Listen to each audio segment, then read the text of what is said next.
আসসালামু আলাইকুম রহমতুল্লাহ। প্রিয় দর্শক, দেখতেই পারতেছেন মানে একাধারে যে কি বৃষ্টি হচ্ছে তা বলার মতো না।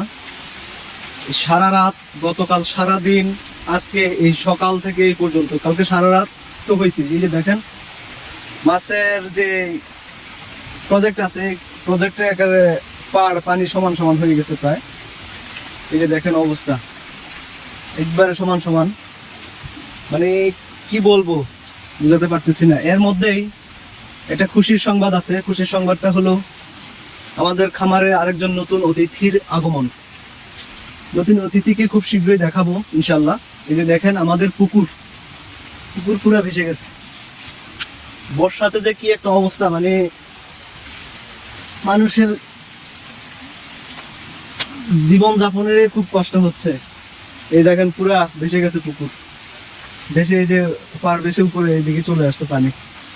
এই যে দেখেন আমি রেইনকোট পরেই নেমে পড়লাম, কারণ কিচ্ছু করার নাই। আমাকে গরু এবং ছাগলের জন্য খাবার আমাকে প্রস্তুত করতেই হবে, যার কারণে আমি নেমে পড়লাম। এটা হলো আমার বাইক চালানোর যে রেইনকোট, সেই রেইনকোটটা পরে নেমে পড়ছি। কারণ ছাতা ধরলে ছাতা এক হাতে কি ছাতা ধরবো আর আরেক হাতে কি করবো সেটা তো বুঝতেই পারতেছেন, যার কারণে রেইনকোট পরেই নেমে পড়ছি। এই যে আমাদের নতুন অতিথিকে এখন দেখাবো আপনাদের মাঝে, দেখতে থাকুন। এটা গতকালকের ঘটনা। গতকালকে আমি আব্বা ছিলাম, ঘাস কাটার উদ্দেশ্যে গেছিলাম মাঠে। এর মধ্যে আম্মা ছিল বাড়িতে, আমাকে বলছিলাম যে একটু দেখে রাখবেন যে কি হয়, একটু খেয়াল রাখবেন, কারণ আমি বুঝতে পারছি যে মানে কালকেই কিছুটা ঘটবে আর কি। যার কারণে আমারে বলছে একটু খেয়াল রাখার জন্য। তো আম্মা ওই আমাদের আবার সামনের ধান রোপার জন্য করতে হয়, ধানের বীজ বপন করতে হয়। তো সেখানে করছি, বীজ বপন করার পরে মানে ওখানে পানি কি অবস্থা, বা ওখানে আবার কোয়েল পাখি কবুতরেরা ধান খেয়ে ফেলে। এগুলো দেখতে গেছে, এর মধ্যেই দেখতে গিয়ে এসে দেখে যে এই অবস্থা, গরুর মানে বাছুর প্রায় বেরিয়ে আসতেছে এমন একটা অবস্থা আর কি। তো পরে অনেক ডাকাডাকি করেও আমারে পাই নাই, আব্বারও পাই নাই, কারণ আমরা একটু দূরে ছিলাম। আম্মাও কাছে যাইতে পারে না এটা ছেড়ে, এখানে আম্মা ছিল বাড়িতে একা। তারপরে আমার পাশে কাকা ছিল, মিজান কাকা আর কি। তো কাকারে ডেকে আম্মা আর কাকা মিলে আলহামদুলিল্লাহ সুস্থ সবল বাচ্চা হয়েছে, বকনা বাচ্চা বকনা বাছুর আর কি যেটা বলে। তো আপনারা দেখেন, আগে সুইচটা দিয়ে নিই। এই যে বর্ষার মধ্যে গরু ঘরের অবস্থা খুবই স্যাঁতস্যাঁতে অবস্থা, শুকাচ্ছে না সময় মতো, ঠিক মতো শুকাচ্ছে না, যার কারণে আর এই আজকে পানিতে পুরা তোলাই গেছে, যার কারণে মোটরও ছাড়তে পারতেছি না। মোটর ছেড়ে যে ধুইবো সেই সুযোগ তো মানে হচ্ছে না, কি করবো বুঝতে পারতেছি না। আর দ্বিতীয়ত তো হলো এই যে গোবর এত নরম, এগুলো এমনি উঠাই ফেলার মতো মানে খুবই কষ্ট হয়ে যায় এগুলা উঠাই ফেলতে।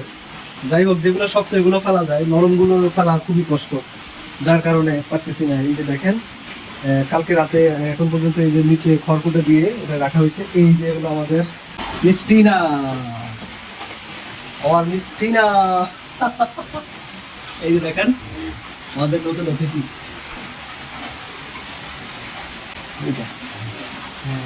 আচ্ছা খুব আগলেই ধরে রাখতেছে, কাছে যেতে দিচ্ছে না।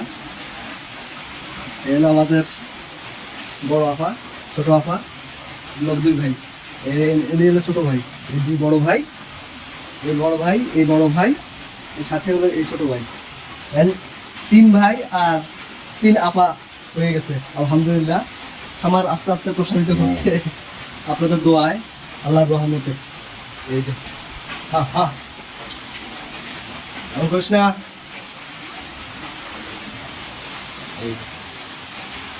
তো কালকে প্রচুর কাজের চাপ ছিল, যার কারণে যে কালকে ভিডিও করবো এই সুযোগ পাই নাই। সারাদিন বৃষ্টিতে ভিজতে হয়েছে, ভিজে ভিজে কাজ করতে হয়েছে, যার কারণে কিছুই করতে পারি নাই। তো আজকে এই জন্য আপনাদের উদ্দেশ্যে আমার এই ছোট উপহার দেখানো আর কি। দোয়া করবেন আমার এই সুন্দর প্রচেষ্টা যেন আল্লাহ কবুল করে। কালকে ব্যস্ত ছিলাম বলতে এই যে পাইপগুলো দেখতেছেন, এগুলো আমার একটা ছোটবেলায় একটা গোডাউন ছিল, ওই গোডাউনটা ছেড়ে দিছি, যার কারণে এই পাইপগুলো নিয়ে আসতে হয়েছে বাড়িতে। এনে রাখলাম, এখান থেকে টুকটাক দোকানে সাপ্লাই দিব এই আর কি। এগুলো হলো গরুর খাদ্য, এই যে 2 বস্তা আরো 1 বস্তার অর্ধেক, এগুলো হলো গরুর খাদ্য। এই যে দা নিয়ে এখন বের হয়েছি, এই যে কাঁচির বদলে দা, সেই দা নিয়ে বের হয়েছি এই ছাগলের জন্য পাতা কাটবো বলে। তো চলেন আমরা দেখি কিছু পাতা সংগ্রহ করা যায় কিনা। পাতার অভাব নাই, বাট সব পাতা তো আর খাই না ছাগলে, যার কারণে চিন্তা করলাম যে যাই একটু ঘুরে ঘুরে দেখে আসি। আমরা মানুষরা যেমন বৃষ্টির মধ্যে আটকা পড়ি, তার মতো এই হাঁস ছাড়া, একমাত্র হাঁস ছাড়া মুরগি, সব মুরগি বৃষ্টির মধ্যে আটকা পড়ছে। দেখেন এটা হলো হাঁসের ঘর, আর বাকি মুরগি সব এই যে এখানে 2টা ঘর মুরগির, এখানে একটা, এখানে আবার মুরগির বাচ্চা আছে, এগুলা সব আটকা পড়ছে। এদিকে আবার কবুতর, এই যে দেখেন কবুতরগুলো এখন পর্যন্ত মানে কোনো খাবার দেওয়া হয়নি সকাল থেকে, এখন বাজে হলো 12টার উপরে। এই যে কবুতরগুলো আটকা পড়ছে। ঠিক আছে, বর্ষাকালে আসলে সিচুয়েশনটা একটু অন্যরকম, খুবই খারাপ অবস্থা সবার জন্য। যাক, বৃষ্টি হলো আল্লাহর রহমত, কারো কারোর জন্য গজব। আল্লাহ যেন আমাদের এই বর্ষা বৃষ্টি রহমত হিসেবেই দান করেন, আমি গজব যেন না আসে আমাদের জন্য। প্রিয় দর্শক, আপনাদেরকে একটা পরামর্শ দিব, আমি ছোট মানুষ, ছোট একটা পরামর্শ দেবো। এই বর্ষাকালে আসলে অনেক ধরনের ঝামেলা পোহাতে হয় মানুষকে, বিশেষ করে বর্ষাকালে একটু সাপের উপদ্রব থাকে বেশি। তো আপনারা চেষ্টা করবেন যেন এই জিনিসটা থেকে একটু সচেতন থাকতে পারেন বা সাবধানে থাকতে পারেন, কারণ বর্ষাকালে অনেক ধরনের সমস্যা হয়। শুধু সাপ না, অনেক ধরনের পোকামাকড় এগুলো ধরে এসে বাসা বাঁধে। তো এগুলো থেকে একটু থাকবেন, সাবধানে থাকতে হবে আপনাদের সবাইকে। আর বর্ষাকাল বেশি বেশি বৃষ্টিতে ভিজা যাবে না। অবশ্য আমি গতকাল সারাদিনে বৃষ্টিতে ভিজছি, আলহামদুলিল্লাহ আমার শরীরে তেমন কোনো মেজর এফেক্ট দেখা যায়নি, শুধুমাত্র একটু শরীরে ব্যথা করছে, কাজ করছি তো তাই। এছাড়া জ্বর টর ঠান্ডা আল্লাহর রহমতে দেখা যায়নি, দোয়া করবেন। আর এই যে দেখেন আমাদের বাগানও একটা পানিতে তলাই গেছে, এই যে দেখেন এটা হলো আমাদের ছাগলের ঘর, ছাগল রাখা হয় এই ঘরটাতে। এই দেখেন পুরা বাগান একদম পানিতে তলিয়ে গেছে। চলেন, আর বর্তমান সিচুয়েশন আসলে আমি অনেকদিন যাবত কোনো ভিডিও দিতে পারি নাই। উদ্দেশ্য হলো আপনারা দেশের বর্তমান সিচুয়েশন জানেনই, দেশের বর্তমান সিচুয়েশন খুবই নাজুক, যার কারণে কোনো ভিডিও আপলোড করতে পারি নাই। বাড়িতে কোথাও কোনো ইন্টারনেট নাই, মোবাইলে কোনো ইন্টারনেট নাই, যার কারণে কিছুই করা যাচ্ছে না। তো চলে আসলাম আমাদের বাড়ির দক্ষিণ পাশে রাস্তায়। তো রাস্তায় এখানে কিছু গাছ আছে, পরগাছা বলে আর কি, আমরা এগুলোকে পরগাছা বলি।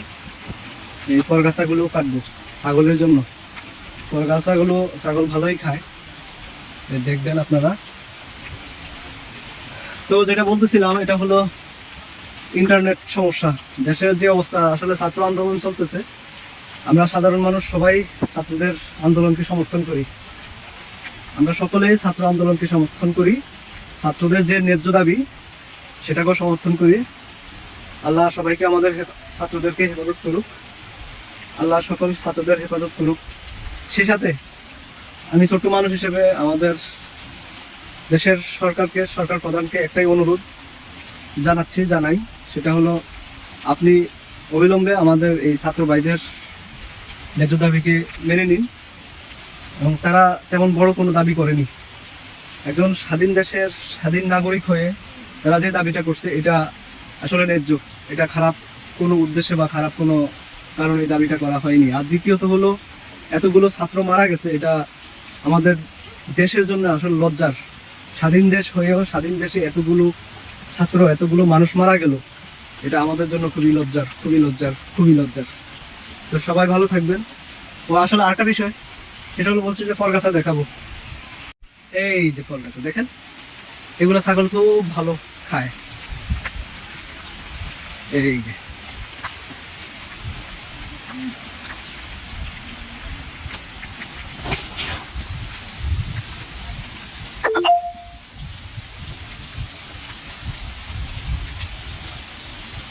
এই যে দেখেন, এই যে এগুলা ছাগল অনেক ভালো খায়, যার কারণে এগুলা কাটার জন্যই এখানে আসা। কালার ভাই মাছ ধরো কেন দেখা আপনি? হ্যাঁ টান দাও না, টান দাও না। হ্যাঁ মানে নতুন পানি হয়তো মাছ উঠবো নাই।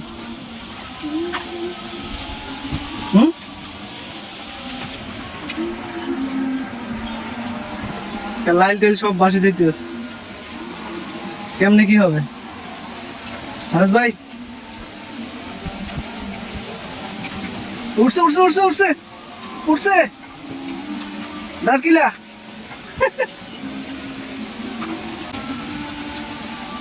দিনে ছাড়ে দিবা। এই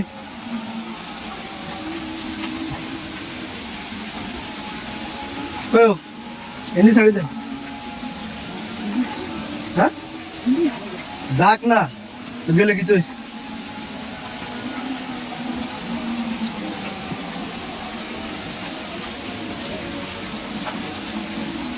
পারি না ছাড়লাম না, মাছের ইয়ে আইব করতে।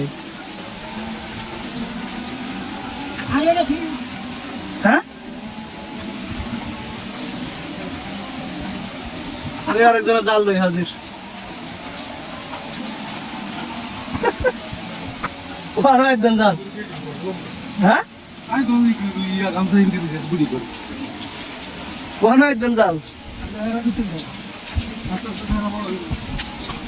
আসলে প্রবল বর্ষণের কারণে এই পুকুরগুলো খালগুলো যখন ভরে গেছে তখন এই মাঠের মধ্যে মাছের ইয়েটা বেড়ে গেছে, যার কারণে এই যে দেখতে পাচ্ছেন একজন আমতা, আমাদের এদিকে আমতা বলে, আর একজন এই জাল নিয়ে রেডি যে জাল পাতবে। কিধারে নজির ভাই রুত কিটা কি ল্যাংটা মনে করছ?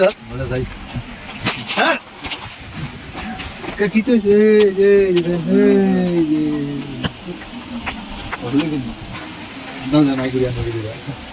ভাই পারস ভাই ও যেমন আমরা ভাই দরবার বুড়ের মাছ মনে ধরে লেছেন। হ্যাঁ কিলে দিচ্ছেন বুড়ের মাছ, কি অবস্থা? আর লম্বা করিস না, লম্বা করিস না। বৃষ্টি বাদলের দিন কিটা কিটা আমার ল্যাংটা মনে করছ? না না ল্যাংটা না তো, এই অবস্থা পুরাই ভয়াবহ। কিছু করার নাই, আকাশে বৃষ্টি অনেক। কিচ্ছু করার নাই। তো ধন্যবাদ আপনাদের সবাইকে, আল্লাহ হাফেজ।